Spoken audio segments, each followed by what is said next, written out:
नमस्कार। Mister Steve jobs कहते थे कि what not to do is as important as what to do, यानी क्या करना है ये जितना इम्पॉर्टेंट है उतना ही क्या नहीं करना है ये भी इम्पॉर्टेंट है। और ये रूल स्टॉक मार्केट इन्वेस्टमेंट्स पर भी लागू होता है। तो आज हम मिस्टर फिलिप फिशर की book common stocks and uncommon profits में से वो 5 आदतें देखेंगे जो सक्सेसफुल इन्वेस्टर्स में नहीं होती। पहली आदत जो उनमें नहीं होती वो ये है कि don't quibble over eighths and quarters. Mister Fisher कहते हैं कि एक बार NYSE that is New York stock exchange पर एक इन्वेस्टर एक स्टॉक के 100 शेयर्स खरीदना चाहते थे।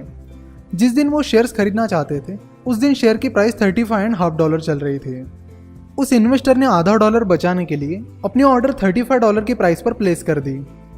पर उस दिन के बाद वो स्टॉक कभी भी $35 तक आया ही नहीं, जिसकी वजह से उनकी ऑर्डर एग्जीक्यूट नहीं हो पाई और वो उस कंपनी के शेयर्स खरीद नहीं पाए। कुछ 20-25 साल बाद उस स्टॉक की प्राइस $500 से भी ऊपर चली गई और उस वक्त भी स्टॉक के फंडामेंटल्स बहुत स्ट्रांग थे और उसका फ्यूचर ब्राइट था। तो उस स्टॉक के 100 शेयर्स खरीदते वक्त $50 बचाने के चक्कर में उस इन्वेस्टर ने करीब $46,000 का फायदा खो दिया था। एक्चुअली उस इन्वेस्टर ने उस कंपनी के कुछ शेयर्स पहले भी खरीदे थे, उन पर तो उन्हें बहुत अच्छा प्रॉफिट हो गया, पर इस बार उन 100 शेयर्स के ऑर्डर में उन्होंने अपना प्रॉफिट खो दिया। तो छोटे इन्वेस्टर्स के लिए मिस्टर फिशर ये सजेस्ट करते हैं कि अगर कोई स्टॉक आपको अच्छा लगता है और उसकी प्राइस भी अट्रैक्टिव लगती है तो आप उसे मार्केट प्राइस पर खरीदिए। 20-25 पैसे बचाने के चक्कर में आप उसका फ्यूचर प्रॉफिट मत खोइए, क्योंकि अगर उस स्टॉक की प्राइस अट्रैक्टिव नहीं होती तो इन्वेस्टर उसे खरीदने के लिए जाता ही नहीं। सो अगर आपने शेयर खरीदने की डिसीजन ले ली है तो फिर आप ये गलती मत कीजिए। दूसरी बात, सक्सेसफुल इन्वेस्टर्स कभी भी कंपनी की एनुअल रिपोर्ट की टोन देखकर उसमें इन्वेस्ट नहीं करते हैं। यूजुअली एनुअल रिपोर्ट की जो वर्डिंग, टोन और फॉर्मेट होता है वो कुछ ऐसा होता है कि उस पढ़ने वाले इन्वेस्टर के दिमाग में वो एक स्पेशल इमेज बना देता है, जिससे कई बार इन्वेस्टर उस कंपनी से इंप्रेस हो जाते हैं और कंपनी से इमोशनली अटैच्ड हो जाते हैं। एनुअल रिपोर्ट्स में दिखाई गई अट्रैक्टिव फोटोग्राफ्स, कलरफुल चार्ट्स, इन्हें कंपनी एनालिसिस में कोई जगह नहीं है। तो आप इन चीज़ों पर ज़्यादा ध्यान न देते हुए फैक्ट्स एंड फिगर्स पर ध्यान दीजिए। एनुअल रिपोर्ट्स में कंपनी अपने प्रॉब्लम्स और डिफिकल्टीज को बहुत ही बैलेंस तरीके से दिखाती है और कंपनी के फ्यूचर के बारे में भी बहुत ऑप्टिमिस्टिक बातें लिखती है। तो इन सब बातों से प्रभावित होकर आपको अपनी इन्वेस्टमेंट डिसीजन नहीं लेनी चाहिए। ऐसे वक्त आपको बिटवीन द लाइंस पढ़ना चाहिए। तीसरी बात है, don't give much importance to the past price history. बहुत सारे इन्वेस्टर्स शेयर खरीदते वक्त सबसे पहले उसके पिछले 1 साल की या पिछले 4-5 साल के हाईएस्ट प्राइस और लोएस्ट प्राइस देखते हैं, यानी वो उस स्टॉक की रेंज देखते हैं और उसके बाद एक प्राइस निकालते हैं जो उन्हें लगता है कि उस स्टॉक की सही प्राइस है और उस प्राइस पर वो उस शेयर को खरीदने की प्लानिंग करते हैं। अगर आप भी कुछ ऐसा ही कर रहे हो तो ये आपके लिए फाइनेंशियली डेंजरस साबित हो सकता है, क्योंकि ऐसा करने से आपका ध्यान भटक जाता है और जिन चीज़ों का आपको एनालिसिस करना चाहिए उसे आप कर नहीं पाते। कोई स्टॉक 3-4 साल पहले जिस प्राइस पर ट्रेड हो रहा था उसका आज की प्राइस से ज़्यादा लेना देना नहीं होता, क्योंकि हो सकता है कि इन 3-4 सालों में कंपनी के मैनेजमेंट में कुछ बदलाव हुए हो, कुछ नए एग्जीक्यूटिव्स आए हो, या कंपनी ने अपने प्रोडक्ट्स और सर्विसेज में बहुत सुधार लाए हो और साथ ही कुछ नए और बहुत प्रॉफिटेबल प्रोडक्ट्स लॉन्च किए हो, जिससे उस स्टॉक की आज की इंट्रिंसिक वैल्यू 4 साल पहले की इंट्रिंसिक वैल्यू से बहुत अलग होगी। ऐसा भी हो सकता है कि कंपनी को अब इनएफिशिएंट लोग चला रहे हैं, उनकी प्रोडक्ट और सर्विस क्वालिटी अब पहले से खराब हो गई है, जिससे कंपटीशन में टिक पाना उनके लिए कठिन हो गया है, जिससे उस स्टॉक की आज की इंट्रिंसिक वैल्यू 4 साल पहले की इंट्रिंसिक वैल्यू से बहुत कम हो गई है। चौथी बात है कि सक्सेसफुल इन्वेस्टर्स कभी मार्केट में चल रहे फैड्स और स्टाइल्स को फॉलो नहीं करते हैं।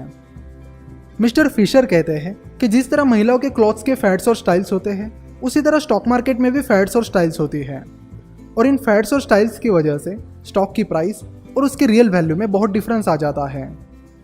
एग्जाम्पल के तौर पर आप 1999-2000 में चल रहा .com बूम ले सकते हो।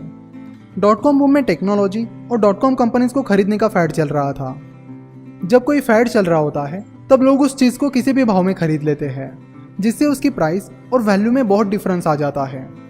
.com बूम के वक्त भी लोग टेक्नोलॉजी कंपनीज के शेयर्स किसी भी भाव में खरीद रहे थे। स्टॉक मार्केट में बेसिकली 2 तरह के फैड्स चलते हैं। एक में लोग किसी स्पेसिफिक इंडस्ट्री की कंपनीज में हेवीली इन्वेस्ट करते हैं, इसलिए नहीं क्योंकि उन कंपनीज की वैल्यू बढ़ गई है, बल्कि इसलिए क्योंकि उस इंडस्ट्री की कंपनीज में इन्वेस्ट करने का फैड चल रहा है। और दूसरे में लोग किसी स्पेसिफिक इंडस्ट्री की कंपनीज को डंप करते हैं, यानी उनके शेयर सेल करते हैं, क्योंकि तब उन कंपनीज के शेयर्स को सेल करने का फैड चल रहा होता है। ये इन्वेस्टमेंट फैड्स कुछ महीनों या कई बार कुछ सालों तक भी चलते हैं, पर लॉन्ग टर्म में ये फैड्स गायब हो जाते हैं और स्टॉक की प्राइस उसकी रियल वैल्यू को फॉलो करती है। ये फैड्स और स्टाइल्स इतनी पावरफुल होती है कि एक इन्वेस्टर के लिए उसे अवॉइड करना बहुत मुश्किल हो जाता है, क्योंकि सब जगह उसी के चर्चे चल रहे होते हैं और उस इन्फ्लुएंस में आकर धीरे धीरे बाकी इन्वेस्टर्स भी उस फैड को अपनाने लगते हैं। अभी रिसेंटली हुआ बिटकॉइन का ही एग्जाम्पल ले लीजिए और उस टाइम चल रहे फैड के सारे पिक्चर्स और इंसिडेंसेस याद करके देखिए, तो फैड क्या होता है ये आपको अच्छे से समझ में आएगा। तो फैड्स को फॉलो करने के बजाय आपको अपने बारे में और अपने इन्वेस्टमेंट्स के बारे में सोचना होगा, क्योंकि फैड्स और स्टाइल्स जितनी तेजी से आती है उतनी ही जल्दी गायब भी हो जाती है। अगली चीज़ जो सक्सेसफुल इन्वेस्टर्स नहीं करते हैं वो ये है कि they don't over stress diversification. Diversification का प्रिंसिपल सबको पता है, पर लोग उसे गलत तरीके से इस्तेमाल करते हैं। हम सुनते रहते हैं कि हमें अपने पोर्टफोलियो को डाइवर्सिफाई करना चाहिए, यानी सारे एग्स एक ही बास्केट में नहीं रखने चाहिए, जिसे सुनकर लोग बहुत सारी बास्केट्स में एग्स डालते हैं, यानी बहुत सारे अलग अलग स्टॉक्स में इन्वेस्ट करते हैं, जिससे वो अच्छे स्टॉक्स को अच्छा वेटेज नहीं दे पाते, जिसके कारण अच्छे परफॉर्म करने वाले स्टॉक्स उनके पोर्टफोलियो का बस एक छोटा सा हिस्सा बनकर रह जाते हैं और उन सारे स्टॉक्स पर वो ठीक से ध्यान भी नहीं दे पाते हैं। डाइवर्सिफिकेशन एक लिमिट तक होना चाहिए और डाइवर्सिफिकेशन करते वक्त आपको कुछ बातों पर ध्यान रखना होगा। सक्सेसफुल इन्वेस्टर्स का 60% से ज़्यादा पोर्टफोलियो उनकी टॉप बेट से भरा होता है, यानी मेनली 5 से 7 स्टॉक से भरा होता है। डाइवर्सिफिकेशन करते वक्त आपको इंडस्ट्री फैक्टर भी ध्यान में रखना चाहिए। अगर कोई इन्वेस्टर 10 स्टॉक्स में 10-10% इन्वेस्ट करता है, जिसमें से 8 स्टॉक्स बैंक स्टॉक्स हैं, तो वो डाइवर्सिफिकेशन ठीक नहीं है।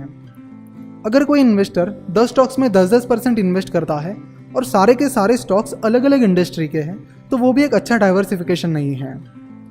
डाइवर्सिफिकेशन करते वक्त आपको अपनी अच्छी बेट्स को पोर्टफोलियो में ज़्यादा वेटेज देना चाहिए। तो ये थी मिस्टर फिलिप फिशर की book common stocks and uncommon profits की समरी।